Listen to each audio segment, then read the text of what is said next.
Hi guys, here's part 2 ng ating overhead sump. And nandito na nga ang ating lahat ng mga filter media. So ngayon, it's about time na buksan na natin itong air pump na pangmalakasan na to, na sobrang lakas talaga. So tingnan natin, hopefully hindi siya umapaw. Naka-on na yung ating DIY wave maker just in case na, alam mo yun, umapaw-apaw siya. So ngayon, isasaksak ko na to and titingnan natin kung aapaw na siya. So, ayan, saksakan natin siya. Dry tubi, dry tubi, dry tubi. Ano pang hinihintay mo? Add to cart and drip checkout mo na yan. Huwag mo kalimutan ng hashtag DripMadeMeBytes. Ayan na.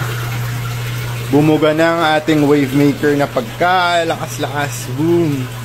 Nagsisimula ng umapaw.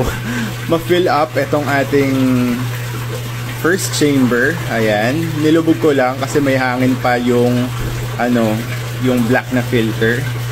So, kalat-kalat lang natin yan. Ngayon, napunta na sa second, sa third, sa fourth, sa fifth. So far, wala pa namang umaapaw. Titingnan natin. Actually, tumataas pa lang yung tubig. Sana hindi siya umapaw. Pag umapaw to, papalitan ko or babawasan ko yung ating mga filter media.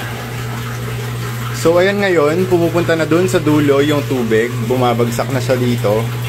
So far, wala pa namang umaapaw sa ngayon. Tingnan natin. Balikan ko kayo in a few minutes. Okay, test 1 failed. Ayan, kita nyo, hindi naman siya umapaw like yung nag-overflow yung sump.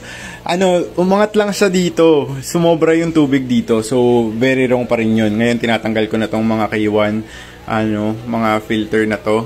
Nabalik ko doon. Tapos, ang ginawa ko, tatanggalin ko ulit yung mga lava rocks na dinagdag ko. Baka, alam mo yun, sobrang kapal nung dinadaanan. So, tatry natin to. Take 2 naman. So, ito na, take 2. Binawasan ko na tong filter foam. Tinanggal ko yung lava rocks. Tinanggal ko yung lava rocks. Binawasan ko yung lava rocks. Binawasan ko yung pumice stone lava sand. Nilagay ko dito yung bioballs kasi yung isang bioball nakaganyanan. So, hindi siya bumababa. So, ayan, take 2. Try natin ulit. Here goes nothing. Please, huwag ka na umapaw, please.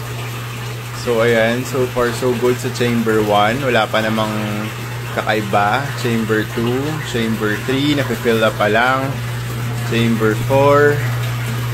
Chamber 5. Chamber 6. Tapos, dumadalo na yung tubig doon. Ayan, nagsimula na siyang bumagsak. So, tingnan natin kung aapaw ba. Balikan natin yung chamber 1. So far, looking good. Ayan, hindi pa naman umaapaw pero tumataas yung tubig. Medyo, sketchy. So, chamber 2, ganun din. Magka-level sila. Weird. Ayan.